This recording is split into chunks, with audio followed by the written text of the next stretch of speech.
Baghdad, April سن 1242۔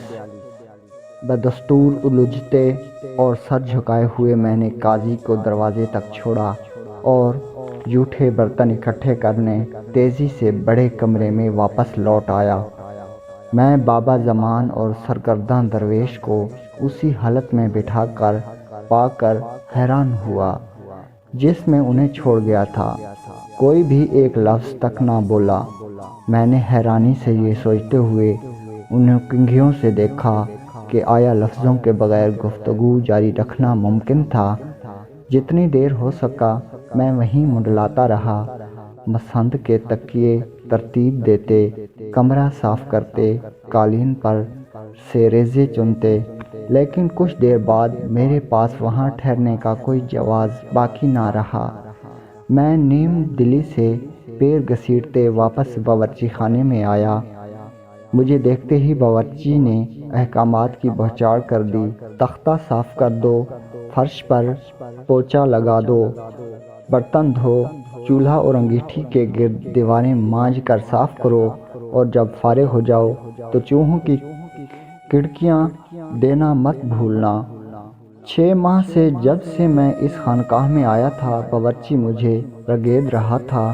روز وہ مجھے کسی کتے کی طرح کام کرواتا اور اس تشدد کو میری روحانی تربیت کا حصہ قرار دیتا تھا، یوں جیسے چکنائی بھرے برتن دھونا کسی بھی طرح روحانی ہو سکتا تھا۔ کم گو باورچی کا ایک پسندیدہ مشغلہ تھا، جملہ تھا: صفائی عبادت ہے، عبادت صفائی ہے۔ اگر یہ سچ ہوتا تو بغداد کی ساری گھریلو عورتیں روحانی مرشد بن چکی ہوتیں۔ ایک بار میں نے جواب میں یہ کہنے کی جرأت کی تھی۔ میں نے لکڑی کا چمچ میرے سر پر دے مارا اور اپنے پھیپھڑوں کی پوری قوت سے چیخا: ایسی چغل خوری اور بدخوئی تمہیں کہیں نہیں پہنچائے گی بیٹے! اگر تم درویش بننا چاہتے ہو تو لکڑی کے اس چمچ کی طرح گونگے بن جاؤ۔ کسی نو مرید میں باغی پن کوئی اچھی خصوصیت نہیں۔ کم بولو، تیزی سے باشعور بنو۔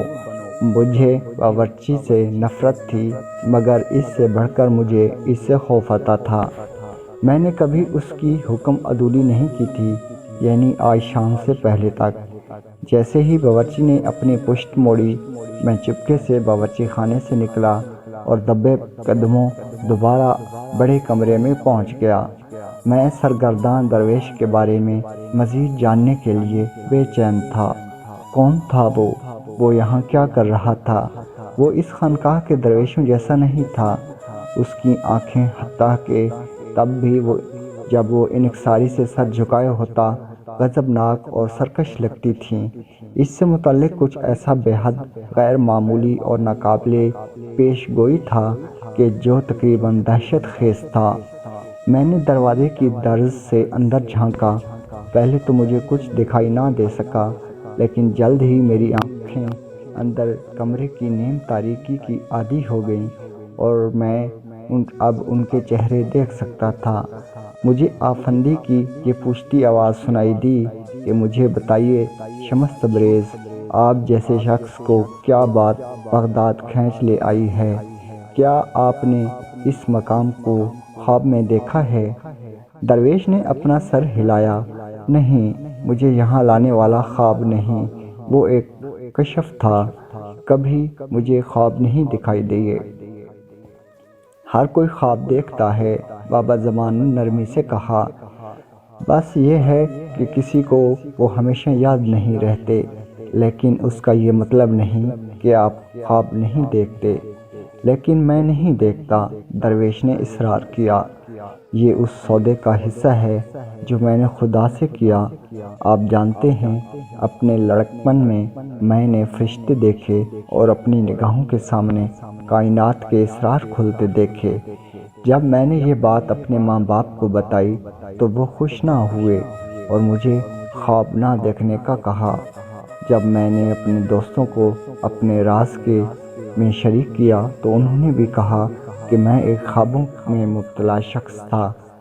میں نے اپنے اساتذہ سے بات کرنے کی کوشش کی، لیکن ان کا جواب بھی مختلف نہ تھا۔ آخر کار میں سمجھ گیا کہ لوگ جب بھی میری غیر معمولی بات سنتے ہیں تو وہ اسے خواب کہتے ہیں۔ میں اس لفظ کو اور سب کچھ کی یہ ترجمانی کرتا تھا ناپسند کرنے لگا۔ یہ کہہ کر درویش نے ذرا دیر توقف کیا، یوں جیسے اس نے کوئی ناگہانی آواز سنی تھی۔ پھر ایک عجیب ترین بات رونما ہوئی۔ وہ اٹھ کھڑا ہوا، اپنی کمر سیدھی کی اور آہستہ آہستہ بلا ارادہ وہ دروازے کی طرف بڑھنے لگا۔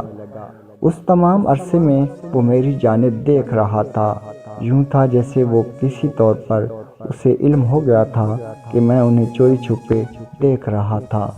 یوں تھا جیسے وہ چوبی دروازے کے آر پار دیکھ سکتا تھا۔ میرا دل دیوانگی سے دھڑکنے لگا۔ میں واپس باورچی خانے میں بھاگ جانا چاہتا تھا، مگر معلوم نہ ہو سکا کہ کیسے بھاگوں۔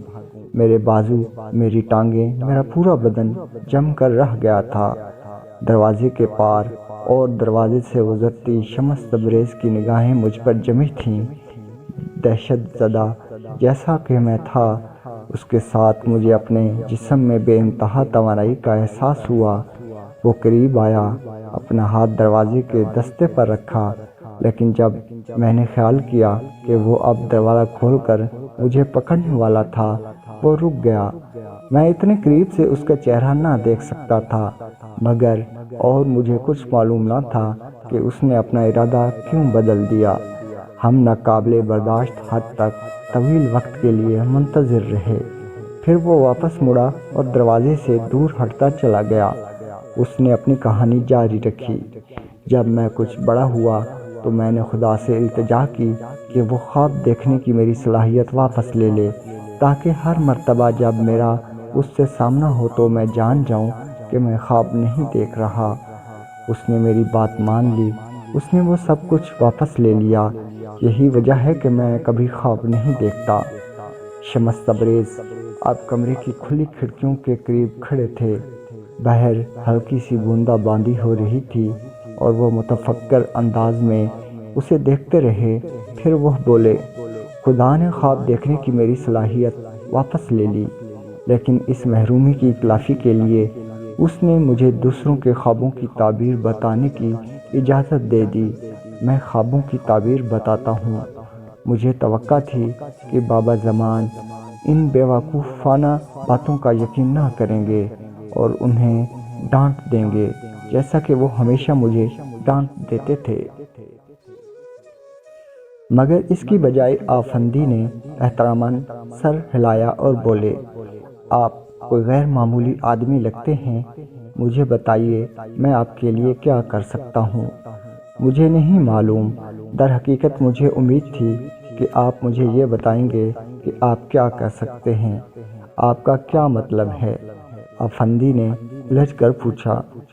تقریباً 40 برس سے میں ایک سرگردان درویش رہا ہوں۔ میں قدرت کی حکمت میں ماہر ہوں، اگرچہ معاشرے کی حکمت اب بھی مجھ سے اجنبی ہے۔ اگر ضرورت ہو تو میں کسی وحشی جانور کی طرح لڑ سکتا ہوں، مگر میں خود اب کسی کو تکلیف نہیں پہنچا سکتا۔ میں آسمان پر ستاروں کی جھرمٹ کے نام بتا سکتا ہوں، جنگلوں میں درختوں کو پہچان سکتا ہوں، اور خدا نے جن انسانوں کو اپنی صورت پر تخلیق کیا ہے انہیں کسی کھلی کتاب کی طرح پڑھ سکتا ہوں۔ شمس نے تفق کیا اور آفندی کے چراغ روشن کرنے کے سارے دوران منتظر رہے۔ پھر انہوں نے اپنی بات کا سلسلہ دوبارہ شروع کیا۔ ایک اصول کے مطابق آپ کائنات میں ہر شے، ہر کسی اور ہر شے کے ذریعے خدا کی معرفت حاصل کر سکتے ہیں، کیونکہ خدا کسی مسجد، سنتاگوگ یا چرچ میں محدود نہیں۔ لیکن اگر آپ پھر بھی جاننا چاہتے ہیں کہ اس کا ٹھکانہ کہاں ہے تو اس کی تلاش صرف ایک جگہ کی جا سکتی ہے، سچے عاشق کے دل میں۔ ایسا کوئی نہیں جو اس کو دیکھنے کے بعد زندہ رہا ہو، بالکل جیسے ایسا کوئی نہیں جو اسے دیکھنے کے بعد مر گیا ہو۔ جو کوئی اسے تلاش کر لے گا ہمیشہ اس کے ساتھ رہے گا۔ مدھم ٹمٹماتی روشنی میں شمس تبریز زیادہ قد آور دکھائی دیے۔ ان کے بال بے ترتیب لہروں کی صورت میں ان کے شانوں پر گرے ہوئے تھے، لیکن علم کسی پرانے گلدان کی تہ میں پڑے کھاری سے پانی کی طرح ہے، جہاں تک کہ وہ کہیں بہنے لگے۔ برسوں میں خدا سے کسی ایسے رفیق کے لیے دعا کرتا رہا ہوں تاکہ اپنے اندر جمع علم اس کے ساتھ بانٹ سکوں۔ آخر مجھے سمرقند میں القاء ہوا۔ مجھے بتایا گیا کہ میں اپنی تقدیر کی تکمیل کے لیے بغداد جاؤں۔ میں سمجھتا ہوں کہ آپ میرے رفیق کا نام اور اس کا پتہ جانتے ہیں اور مجھے بتائیں گے، اگر اب نہیں تو بعد میں۔ باہر رات اتر چکی تھی اور چاندنی کی کرنیں کھلی کھڑکیوں سے اندر آ رہی تھیں۔ مجھے ادراک ہوا کہ کتنی دیر ہو چکی تھی اور باورچی یقیناً مجھے ڈھونڈ رہا ہوگا، لیکن میں نے پرواہ نہ کی۔ لمحے بھر میں مجھے قوانین توڑ کر خوشی ہوئی۔ مجھے نہیں معلوم کہ آپ مجھ سے کس قسم کا جواب چاہ رہے ہیں، آفندی بڑبڑائے، لیکن اگر مجھے معلومات کا انکشاف کرنا ہے تو میں جانتا ہوں کہ یہ مقررہ وقت پر ہو جائے گا۔ تب تک آپ یہاں ہمارے پاس ٹھہر سکتے ہیں، ہمیں مہمان نوازی کا شرف دیں۔ یہ سن کر سرگرداں درویش انکساری اور شکر گزاری سے بابا زبان کی دست بوسی کے لیے جھک گیا۔ تبھی تھا کہ آفندی نے وہ عجیب سوال پوچھا، آپ کہتے ہیں کہ آپ اپنا علم کسی دوسرے شخص کو منتقل کرنے کے لیے تیار ہیں۔ آپ حق کو کسی بیش قیمت موتی کی طرح اپنی ہتھیلی میں تھامنا اور کسی خاص شخص کو پیش کرنا چاہتے ہیں، لیکن روحانی روشنی کے لیے کسی دوسرے کی شرح قلب کسی انسان کے لیے آسان کام نہیں۔ آپ خدا کے غضب کو پکار رہے ہیں، آپ اس کے بدلے کیا قیمت ادا کرنے کو آمادہ ہیں؟ میں زندگی بھر کبھی وہ جواب نہ بھول پاؤں گا جو درویش نے دیا۔ اپنی بھویں اچکاتے ہوئے اس نے مضبوطی سے کہا، میں اپنا سر پیش کرنے کے لیے راضی ہوں۔ اپنی ریڑھ کی ہڈی میں ایک سرد کپکپاہٹ محسوس کرنے میں لڑکھڑا گیا۔ جب میں نے دوبارہ اپنی آنکھ درز پر جمائی تو مجھے آفندی بھی اس جواب پر اسی طرح بوکھلائے ہوئے دکھائی دیے۔ شاید ہم نے آج کافی باتیں کر لی ہیں۔ بابا زمان نے ایک گہری سانس بھری۔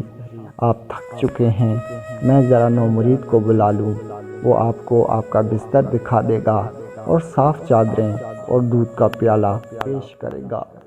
اب شمس تبریز دروازے کی طرف مڑے اور مجھے اپنی ہڈیوں تک محسوس ہوا کہ وہ مجھے دیکھ رہے تھے۔ اس سے بڑھ کر یوں تھا جیسے وہ میرے پار اور میرے اندر جھانک رہے تھے، میری روح کے گڑھوں اور چوٹیوں کا مطالعہ کرتے، ان رازوں کا جائزہ لیتے ہوئے جو خود مجھ سے بھی نہاں تھے۔ شاید وہ کالا جادو جانتے تھے یا ہاروت اور ماروت نے ان کی تربیت کی تھی، بابل کے دو فرشتے جن کے خلاف قرآن نے ہمیں تنبیہ کی تھی، یا پھر وہ کوئی مافوق الفطرت صلاحیتیں رکھتے تھے جن کے باعث وہ دروازوں اور دیواروں کے پار دیکھ سکتے تھے۔ بہر صورت انہوں نے مجھے خوف زدہ کر دیا۔ نو مرید کو بلانے کی ضرورت نہیں، اپنی بلند ہوتی آواز میں انہوں نے کہا، مجھے احساس سا ہوتا ہے کہ وہ قریب ہی ہے اور پہلے ہی ہماری بات سن چکا ہے۔ میں نے ایک گہری سانس بھری، اتنی اونچی آواز میں کہ وہ مردوں کو ان کی قبروں سے جگا سکتی تھی۔ گھبراہٹ کے عالم میں اچھلا اور تاریکی میں پناہ لینے کو باغ کی طرف بھاگ گیا، لیکن وہاں ایک ناخوشگوار اتفاق میرا منتظر تھا۔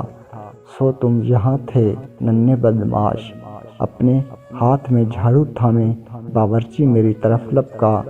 تم بڑی مشکل میں ہو بیٹے، بڑی مشکل میں۔ میں اچھل کر ایک طرف ہو گیا اور آخری لمحے میں جھاڑو کے وار سے بچنے میں کامیاب رہا۔ ادھر آ جاؤ ورنہ تمہاری ٹانگیں توڑ دوں گا، میرے پیچھے بھاگتا ہوا باورچی ہانپتے ہوئے چیخا، لیکن میں نہ رکا۔ اس کی بجائے میں کسی تیر کی تیزی سے باغ کی طرف لپکا۔ اپنی نگاہوں میں شمس سمریز کا جھمکتا چہرہ لیے میں بھاگا اور اس بل کھاتے راستے پر بھاگتا ہی رہا جو خانقاہ کو مرکزی سڑک سے ملاتا تھا، اور اگرچہ میں کافی دور نکل آیا تھا پھر بھی میں خود کو بھاگنے سے روک نہ پایا۔ تیزی سے دھڑکتے دل اور خشک حلق کے ساتھ میں بھاگتا رہا، یہاں تک کہ میرے گھٹنے جواب دے گئے اور میں مزید بھاگ نہ سکا۔ ناظرین کرام، نیکسٹ ویڈیو کے لیے ہمارے چینل کو سبسکرائب کیجیے۔ اللہ نگہبان۔